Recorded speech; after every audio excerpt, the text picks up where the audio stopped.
Vamos passar então para a mensagem principal desta noite com Carlos Wieser e Vânia Martins. É com Eu vocês. estou meio fora aqui da tela. Em primeiro lugar, faço bem-vindo aos amigos que estão conosco pela primeira vez, o Luiz, o Sadi e também o Lucas. E todos os demais que semanalmente, mensalmente, alguns anualmente, já estão conosco. Parabenizo a Maria pela belíssima mensagem. Conforme eu falei certa vez, eu e a Vânia temos um hábito. À noite lemos a Bíblia e de manhã nós lemos o livro de Mórmon. E ontem, por coincidência, Maria, eu li exatamente esse versículo que você compartilhou, que eu acho tão significativo, simples no seu conteúdo, mas com um poder muito grande nas suas palavras. Então, pode ver que estamos em sintonia total. Qual que é a mensagem que eu compartilho hoje com vocês?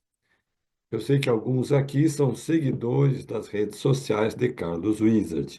E hoje eu postei um vídeo perguntando o seguinte: mas Wizard, você é um missionário ou é um empresário? E qual foi a minha resposta? Eu sou um missionário disfarçado de empresário.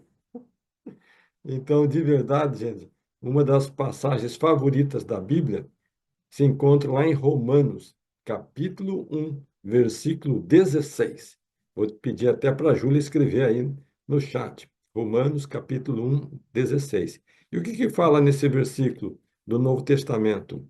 Eis que eu não me envergonho do evangelho de Jesus Cristo, pois ele é o poder de Deus para a salvação de todos aqueles que nele creem.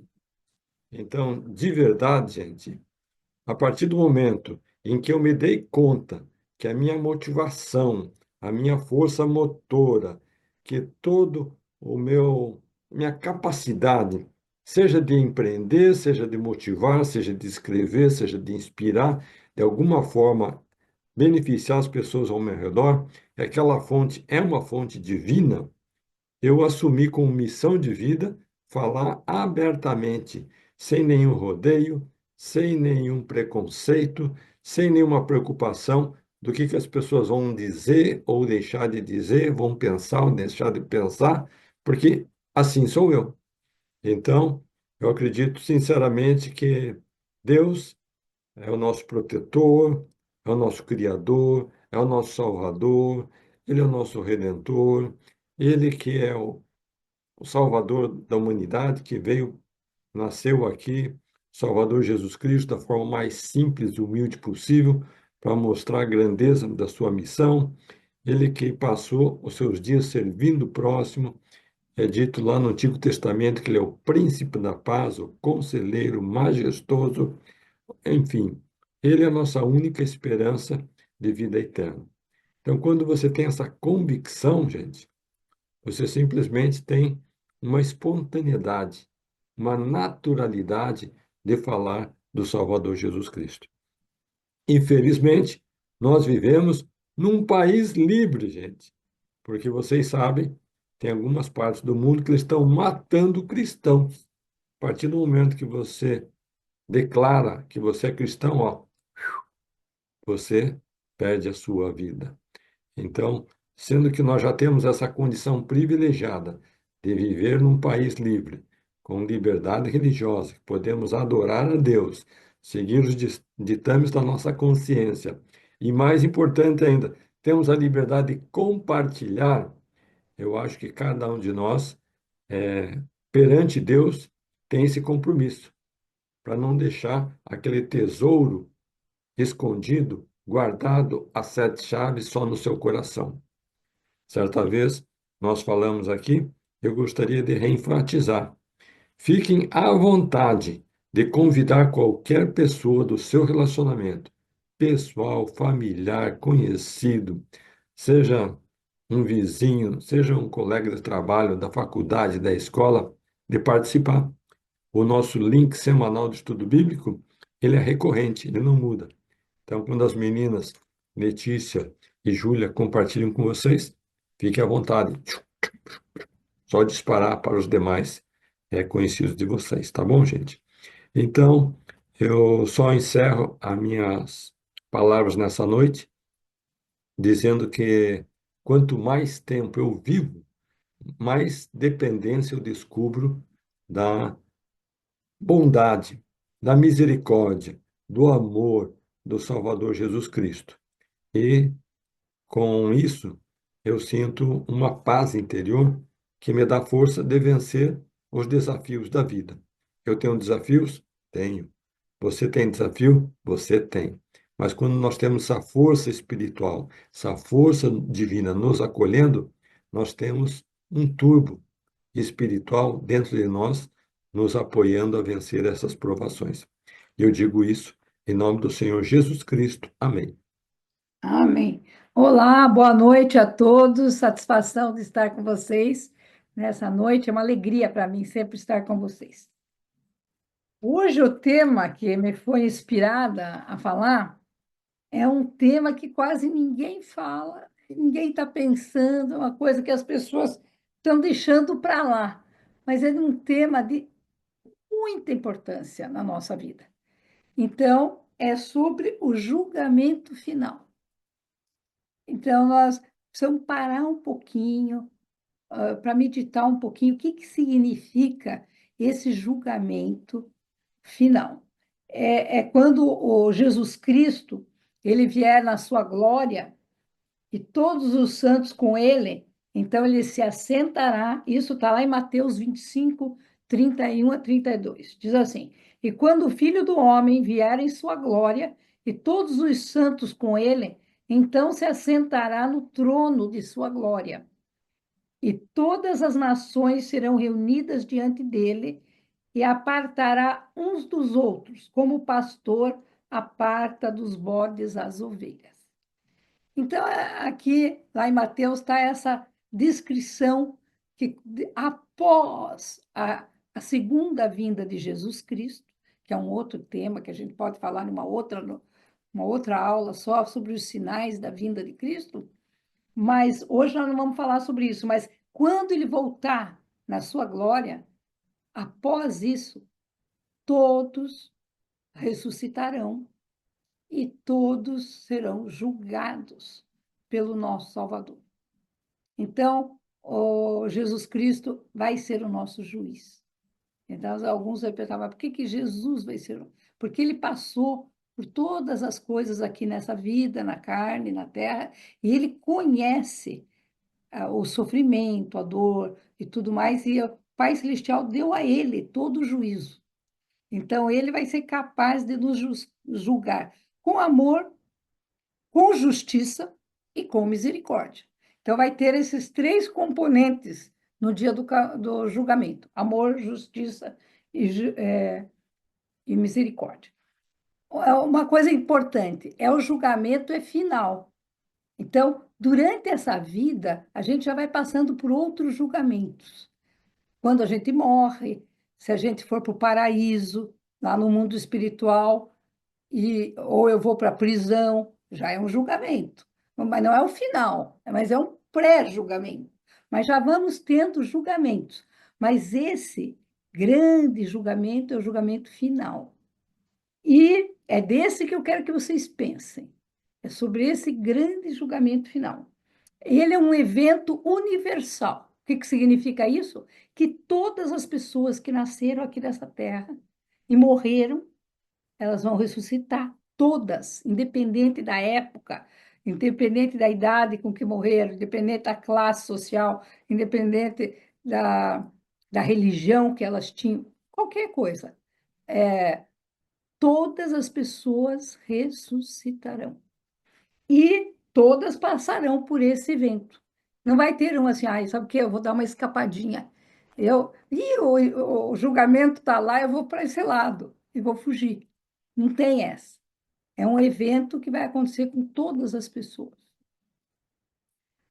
E é um momento de justiça de Jesus Cristo, mas também de misericórdia, porque ele vai basear o julgamento em três questões: na fé, nas intenções e nas ações. Então, aqui em Romanos 2,6, eu vou ler aqui enquanto o Carlos acha para mim. Romanos 2,6. Lá isso. Mas não sei se... Ah, tá. Achou aqui. Eu comecei lendo Romanos 1,16, a Vânia agora mudou para Romanos 2,6. 2,6. O qual, aqui está dizendo o Cristo falando, o qual recompensará cada um segundo as suas obras, as suas ações, a saber, a vida eterna aos que com perseverança em fazer o bem, procuram glória e honra e incorrupção. Então, aqueles que perseveraram em fazer o bem até o fim, então vai ter uma recompensa, a vida eterna. Mas a indignação e a ira aos que são contenciosos, a que gostam de contenda, de briga, aos desobedientes, aqueles que não querem se submeter às leis de Deus. A verdade, aqueles que não querem saber da verdade. E obedientes a injustiças, aqueles que praticam essa injustiça. Tribulação e angústia sobre a alma de todo homem que pratica o mal. Então, essas são as consequências do julgamento, né? Primeiramente do judeu e também do grego. Glória, porém, e honra e paz a qualquer que pratica o bem, primeiramente ao judeu e também ao grego, porque para com Deus não há acepção de pessoas. Então, nesse dia, não tem, o rico vai ter uma diferença. Não tem. Isso não vai contar para o Pai Celestial. Vai contar as nossas boas obras aqui na Terra. Então, isso é muito importante nós pensarmos sobre isso. Então, o nosso momento de justiça e misericórdia vai ser baseado em ações, intenções e fé. Daí, então, eu já falei, né, que vai ser logo após o julgamento, o julgamento vai ser logo após a ressurreição. E em João 5,28 diz assim: não vos maravilheis disso, porque vem a hora em que todos os que estão nos sepulcros ouvirão a sua voz.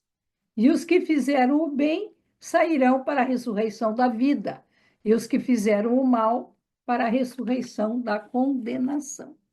Então, é um momento decisivo para a nossa vida, para a nossa vida eterna.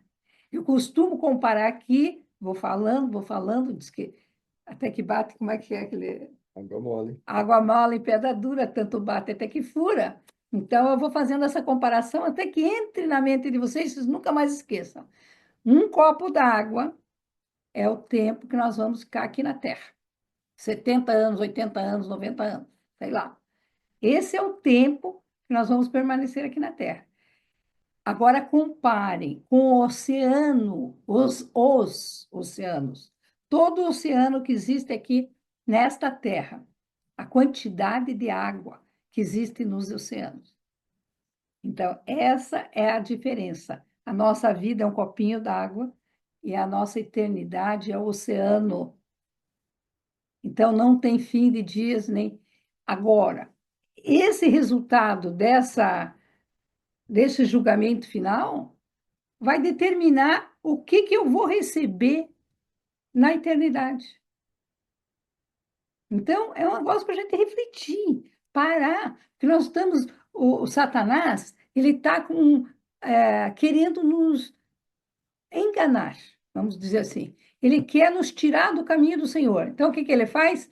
Ele coloca tanta coisa na nossa vida que deixa a nossa vida tão agitada, nossos pensamentos estão com tantas coisas que não temos tempo de pensar no nosso julgamento final. Não pensamos nisso. Um dia eu penso, um dia já não dá mais para fazer as obras, para desenvolver a fé, para obedecer às coisas que o Pai Celestial espera. Então, nós temos que acordar para as coisas espirituais. Então, aqui está. E as Escrituras nos ajudam muito. Na medida que vocês vão estudando as Escrituras, lendo a Bíblia, quem pediu o livro de Mórmon, que quer aprender mais, o livro de Mórmon só ajuda a esclarecer. Não tem nenhuma doutrina contrária ao que está na Bíblia. Então, ela esclarece mais ainda. Então, vamos ver aqui algumas coisas que o Senhor fala. Os critérios que será usado nesse julgamento. Então, o primeiro é fé no Senhor Jesus Cristo. Nós vamos ser avaliados na fé. Ninguém pense lá que o Senhor vai chegar lá e dizer: ah, você morava numa casa bonita, assim, assado, que carro que você. Qual que era a marca do seu carro que você dirigia? O que que você conseguiu no teu trabalho? Quanto de dinheiro que você conseguiu guardar no banco? Nada disso, gente. Isso aí não são perguntas no dia do julgamento. No dia do julgamento vai ser uma coisa bem espiritual e o critério vai ser fé no Senhor Jesus Cristo. Então, em João 5:24 diz assim: na verdade vos digo que quem ouve a minha palavra e crê naquele que me enviou, tem a vida eterna, e não entrará em condenação, mas passou da morte para a vida. Então, é aqui em João 5:24. Ele está falando que quem tem fé e crê em Jesus Cristo vai passar dessa vida para a vida eterna. Que a vida eterna, gente, essa palavra quer dizer viver com Deus. Vida eterna é isso, é viver eternamente com Deus. Então, e quem quiser fazer isso tem que desenvolver a fé. E em Tiago 2:14 a 16, por favor, Carlos, acho, Tiago 2:14. Diz assim: as ações refletem fé. Então, como que o Senhor. Olha que interessante. Primeiro, eu tenho que. Não é só eu acreditar. Então eu estou bem, porque eu vou para o reino de Deus direto, porque eu acredito em Jesus Cristo. Não é? Alguns falam isso. Eu acredito. Mas não é acreditar somente, porque as ações refletem a fé da pessoa. Que tipo de ações que eu estou fazendo que está refletindo a minha fé? Então, é isso que nós temos que pensar, que as ações refletem a fé. Então, obras de caridade, obras de justiça, obediência aos mandamentos de Deus são recompensas que vamos receber. Tiago 2, aí eu acho que está marcado, 14. Vamos ver aqui que está em Tiago 2:14, que diz assim: meus irmãos, que aproveita se alguém disser que tem fé e não tiver as obras? Porventura a fé pode salvá-lo? E se o irmão ou irmã estiverem nus e tiverem falta de alimento cotidiano, e algum de vós lhes disser: ide em paz, aquietai-vos e fartai-vos, e não lhes der as coisas necessárias para o corpo, que proveito virá daí? Assim também a fé, se não tiver as obras, será morta em si mesma. Porém, dirá alguém: tu tens a fé e eu tenho as obras. Mostra-me a tua fé sem as tuas obras, e eu te mostrarei a minha fé pelas minhas obras. Tu crês que há um só Deus, fazes bem. Também os demônios o creem e estremecem. Mas, ó homem vão, queres tu saber que a fé sem as obras é morta? Porventura, o nosso pai Abraão não foi justificado pelas obras, quando ofereceu sobre o altar o seu filho Isaque? Bem vês que a fé cooperou com as suas obras, e que a fé foi aperfeiçoada pelas obras. E cumpriu-se a escritura que diz: e creu Abraão em Deus, e foi-lhe isso imputado como justiça, e foi chamado amigo de Deus. Vede então que o homem é justificado pelas obras, e não somente pela fé. Porque assim como o corpo sem o espírito está morto, assim também a fé sem obras é morta. Não sou eu que estou falando, hein? É Tiago, lá no Novo Testamento, no capítulo 2, a partir do versículo 14, vai até o final do capítulo. Então, não adianta eu só falar, eu tenho fé, eu acredito em Jesus, Jesus está no meu coração, mas quando eu vejo um filho de Deus passando por um grande problema, uma grande dificuldade, eu não ofereço a mão para ajudar. Então, eu não estou demonstrando fé.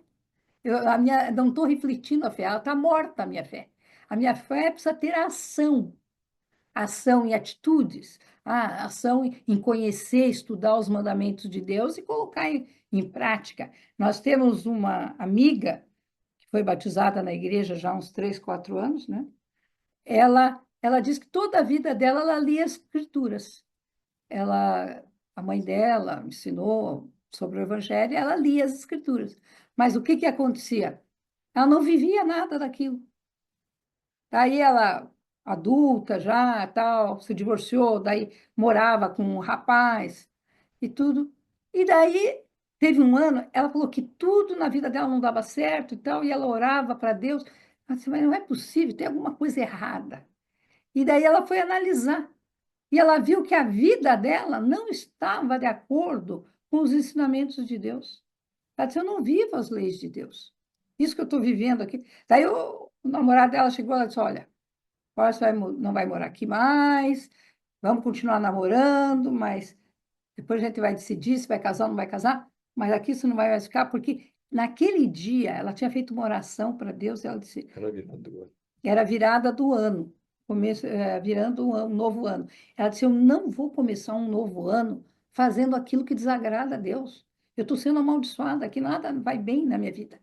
E daí, então, ela fez uma oração para o Senhor, prometeu obedecer os seus mandamentos. E foi uma virada muito grande na vida dela. Uma delas foi essa, de mandar o namorado morar lá com a mãe dele, de volta e tudo mais. Mais tarde, ela se casou com ele, mas o que aconteceu? Ela mudou, ela se transformou. E ela sempre nos diz que, graças àquela atitude dela, Deus abriu portas, ela adquiriu novos conhecimentos, ela mudou de vida e fez convênios com Deus e tá muito bem. Então, isso por causa que ela decidiu ser obediente. Ela vai receber as recompensas pela obediência. Daí alguns vão perguntar, mas teve bons anos que ela fez um monte de coisa errada e não cumpria com as leis de Deus. Daí a gente lê aqui Isaías que diz assim: Vinde agora e argui-me, diz o Senhor. Ainda que os vossos pecados sejam como a escarlata, eles se tornarão brancos como a neve. Ainda que sejam vermelhos como carmesim, se tornarão como a branca lã. Isso está lá em Isaías 1,18, nos ensinando sobre o arrependimento. Quando nós nos arrependemos verdadeiramente, foi isso que aconteceu na vida dela. Ela olhou e disse: está tudo errado, eu vou mudar. E ela mudou de vida, ela mudou, tomou atitudes firmes para mudar. Então, o arrependimento é nós deixarmos de lado os nossos pecados e nos voltarmos a Cristo. Então, esse é um ponto também que nós vamos ter benefícios ou não no dia do julgamento. Se eu faço algo errado, ofendo alguém, faço qualquer coisa, e eu me reconcilio, e eu oro pelaquela pessoa, e eu faço por merecer esse perdão de Deus naquele erro, esse pecado não vai ser contado no dia do julgamento. Graças ao quê? A expiação de Jesus Cristo. Então, Jesus Cristo, ele expiou pelos nossos pecados. Daí ele fala assim: então Cristo já fez a minha parte. Ele já morreu, sofreu no jardim do Getsemane, depois sofreu lá na cruz e passou por tudo isso. Então eu não preciso me preocupar, porque Cristo já sofreu pelos meus pecados. Mas não é assim. Ele já sofreu pelos pecados que eu me arrependo, que eu reconheço que errei, que eu peço perdão a Deus, que eu tento reparar o meu erro, que eu mudo. É esses pecados que Deus vai perdoar. Agora, os pecados que eu não me arrependi, eu vou ter que me prestar conta para o Senhor no dia do arrependimento. Então, daí aqui vem, né? Temos, então, as obras, o arrependimento, que tem que ser constante na nossa vida, até mesmo diariamente. A gente devia de parar de noite, antes de dormir, e perguntar, fazer uma reflexão do dia, Uma avaliação. uma avaliação, o que que eu fiz de bom, o que que eu fiz para Deus, o que que eu fiz de ruim, o que que eu tenho que me arrepender, e pedir perdão para o Senhor, e buscar uma reconciliação com Deus. E depois vem conhecimento e responsabilidade. Então, Deus, ele julga os seus filhos de acordo com o conhecimento de cada um. Eu, que conheço muito do Evangelho de Jesus Cristo, porque durante toda a minha vida, desde a minha infância, desde aquele dia desde quando os meus pais me ensinaram, desde pequena, lendo as Escrituras, me contando as parábolas, as histórias da Bíblia, lendo, fazendo reuniões familiares e ensinando o Evangelho, desde aquela época, me levando todo domingo à igreja, mas o conhecimento que eu adquiri do Senhor, das suas bênçãos, das suas promessas, é algo muito grandioso. Então, o Senhor vai vir para cima de mim mesmo. Isso aí. Você sabia muito bem dos teus erros quando você errava. Você não se arrependeu porque você não quis. Porque estava lá escrito e você tem que se arrepender. Agora, uma pessoa que nasceu lá numa tribo indígena, vamos supor, e está lá numa situação, aprendeu tudo errado com os pais, não tem as escrituras, não tem a palavra de Deus, não passou a vida, não conheceu, ela não vai ter um julgamento igual o que eu vou ter. Essa, Eu vou ter de acordo com a palavra do Senhor. E ele vai ter, o Senhor vai fazer com que a expiação de Cristo tenha efeito sobre ele. e esse princípio que a Vaninha está compartilhando com vocês é bíblico. O que está escrito lá na Bíblia? A quem muito é dado, muito é exigido. Então, o Senhor certamente vai ter essa capacidade de julgar de acordo com o conhecimento individual de cada um. Agora, daí as pessoas, então, não vou aprender mais nada, não venho mais nem no estudo bíblico, porque quanto mais eu sei, mais eu, Estou responsável. eu sou responsável, mas não é assim. Quanto mais eu sei, mais eu tenho capacidade de me tornar mais semelhante a Jesus Cristo. Então, quanto mais eu estudo, vai internalizando dentro de mim as palavras de Cristo e vou me transformando aos poucos, que é o objetivo, que é o nosso propósito aqui na Terra, é nós nos tornarmos como Salvador, colocarmos dentro de nós atributos que Jesus Cristo tinha, de paciência, de amor, de caridade, de devoção a Deus, de submissão a Deus. Todos esses atributos de Cristo, muito mais, só estou dando alguns exemplos, serve para nós nos espelharmos. Como que eu devo agir? Tem aquela palavra, né? Aquela muito comum, muito valiosa. Eu não sei o que agir, como agir nessa questão. A pergunta é: como que Cristo agiria nessa questão? Eu estou com um problema familiar, não sei como que eu vou fazer. O que Cristo faria se ele estivesse aqui no meu lugar? Ele faria. Então é isso que eu tenho que fazer. É nós começarmos a colocar a nossa vida semelhante à do nosso Salvador. Aqui vai também alguns consequências do julgamento final. Então, é depois desse julgamento que nós vamos receber a glória que nós merecemos, ou o castigo que nós receberemos, de acordo com as nossas obras aqui nesta terra. Existe um mundo espiritual depois dessa vida? Sim. Vamos para lá e vamos poder progredir? Sim. O mundo espiritual existe e nós vamos poder progredir no mundo espiritual. Mas é aqui nessa terra que estamos, no nosso corpo físico, que nós temos mais oportunidade de demonstrar a nossa devoção, a nossa fé, a nossa obediência ao nosso Salvador e às nossas obras. Então, deixa eu só voltar aqui.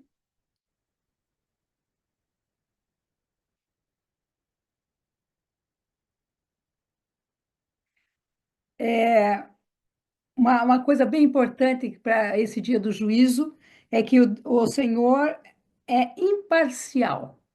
Então, não vai ter assim, esse aqui é meu amigo, vem para o lado de cá. Eu não gosto dessa pessoa, vai para o lado de lá. Não, um julgamento completamente justo para todos. Ele não é surpresa para Deus o resultado. Então, o Senhor de antemão já sabe, mas elas vão passar por ele. Por quê? Porque o Senhor conhece os nossos corações. Então, o Senhor, pelo conhecimento que Ele tem no coração de cada um, Ele já sabe aqueles que vão para o reino celestial, que é onde Ele habita, ou que vão para outros reinos que Ele preparou. Diz: na casa de meu pai há muitas moradas. Então, elas não pensem que existe só um céu e um inferno. Não. Está escrito nas Escrituras: na casa de meu pai há muitas moradas. Então, o céu é onde Deus e Jesus Cristo habitam, é o reino celestial. O reino está lá em 1 Coríntios 15, quem gosta de procurar. Está lá o reino semelhante ao sol, outro semelhante à lua, outro semelhante às estrelas. Então, nós iremos para um reino de acordo com depois do julgamento final, aquilo que nós merecermos. É, uma coisa que nós temos que entender muito, muito, é que sem Jesus Cristo, nós jamais voltaríamos à presença de Deus. Por quê? Porque Jesus Cristo é o nosso Salvador, porque ele pagou pelo preço, fez uma expiação pelos nossos pecados. Desde o início do mundo, o Senhor não mandava o povo judeu lá, o seu povo, a fazer uma expiação do carneirinho, que tinha que ser sem mancha, sem nenhum osso quebrado, sem nenhum defeito. E daí, aquele que era o primogênito daquele grupo que nasceu naquele momento, eles, inclusive, os pastores, ficavam de olho quando as ovelhas iam ter os bebês lá, para saber qual que é, para marcar o que era primogênito, porque eles usavam o primogênito, se ele fosse perfeito, para ser levado no templo, né? Para ser sacrificado, onde eles tiravam o sangue daquele carneirinho, para em lembrança do sangue, era para eles aprenderem sobre Jesus Cristo, o sacrifício que Cristo faria quando ele nascesse aqui na terra. Isso foi bem antes, no tempo do Velho Testamento. Então, por causa que Cristo sofreu por nós, é possível nós ficarmos limpos dos pecados. Diz lá: nada impuro entrará no reino de Deus. Então, eu não poderia jamais voltar à presença de Deus se não fosse por Jesus Cristo. Então, essa devoção a Jesus Cristo, esse entendimento do papel de Jesus Cristo, o entendimento da sua expiação em nosso favor, nós temos que ter isso muito claro no na mente. Jesus Cristo é o centro das nossas vidas, porque é Ele que nos salvou, Ele que é o nosso advogado, Ele que nos permite sermos purificados do pecado e nos completa. Porque por mais que você viva aqui nessa vida, que você leia as escrituras, você ore, você procura fazer sempre o bem, tem caridade, faz tudo que pode, mas você erra. Mas, de qualquer maneira, erramos. Um dia aqui, um dia ali, erramos. Então, não seria possível voltarmos à presença de Deus com esses pecados. Mas Cristo pagou por aqueles pecados que nós nos arrependemos e vai completar o que falta em nós para nós recebermos a glória do reino celestial. Então, isso também é algo assim importantíssimo, recebermos essa glória do Senhor. É, deixa eu ver aqui se eu não estou esquecendo. Então, vamos ver aqui o final. Em 2 Coríntios 5:10. Pois é necessário que nós compareçamos perante o tribunal de Cristo, para que cada um receba segundo o que tiver feito por meio do corpo, ou bem ou mal. Nós vamos ter que nos apresentar perante Jesus Cristo. Não vai ter como escapar. Cada ato, cada palavra e intenção será trazido à luz. As nossas ações, nós vamos nos lembrar disso, mas também está registrado no livro da vida, está registrado, no livro das obras, que está escrito, que está sendo registrado as coisas que fazemos, e o livro do nosso coração, que é a nossa própria consciência. Nós temos subconsciente, né? Ninguém entendeu até hoje para que existe o subconsciente, mas provavelmente é para esse dia. Nós vamos nos lembrar de tudo, a nossa vida toda. Nós participaremos ativamente do nosso julgamento, porque nós vamos nos lembrar de cada ato, de cada palavra, de cada situação, das coisas que fizemos, das coisas que deixamos de fazer, das coisas que falamos, das coisas que julgamos. Tudo isso vai vir à tona na nossa mente nesse dia.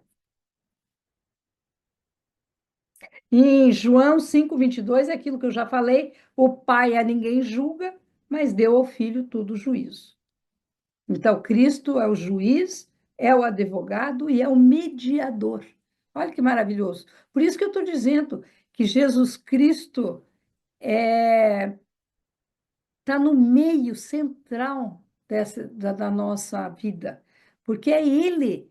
Imagine quantas vezes que a gente pede a Deus, não merecemos a bênção, mas Deus nos dá. Por quê? Porque Jesus Cristo é o nosso advogado, mas Ele vai ser o nosso juiz também. E é o nosso mediador entre Deus e nós. Nós já estamos, mais 1 minuto, eu termino. Quais são as testemunhas do julgamento? Daí já vai ter, Jonathan, um tempinho. Segura aí, não esquece. O Espírito Santo, ele testifica da verdade de todas as coisas. Ele faz fazer parte do dia do nosso julgamento. As Escrituras, a palavra de Deus, também estarão lá. Tudo que for dito pelos profetas, tanto antigos quanto modernos. Tudo que for dito por eles vai estar lá. E a nossa própria consciência, que lembrará cada escolha feita. Então, nós vamos nos lembrar que a nossa vida não é cheia de escolhas, nós não estamos aqui para escolher e usar o nosso livre-arbítrio. O Senhor não está, Ele está deixando nós usarmos o nosso livre-arbítrio. Mas no dia do julgamento, nós vamos prestar conta das escolhas que fizemos. Bem, acho que tem muita escritura aqui, mas essa é a base da aula de hoje. Eu queria só prestar o meu testemunho de que eu sei que Jesus Cristo é o nosso Salvador, Ele vai ser o nosso juiz, Ele vai nos julgar com amor e justiça e misericórdia. Ele também vai ser misericordioso conosco e vai preencher o que falta para voltarmos à presença de Deus. Mas nós precisamos buscá-lo, precisamos fazer a nossa parte, precisamos conhecer a sua palavra e ser obedientes a ele. Eu digo isso em nome de Jesus Cristo. Amém. Pode falar. Amém. Vamos deixar o Jonas fazer a pergunta ou o comentário, e daí depois passo a palavra para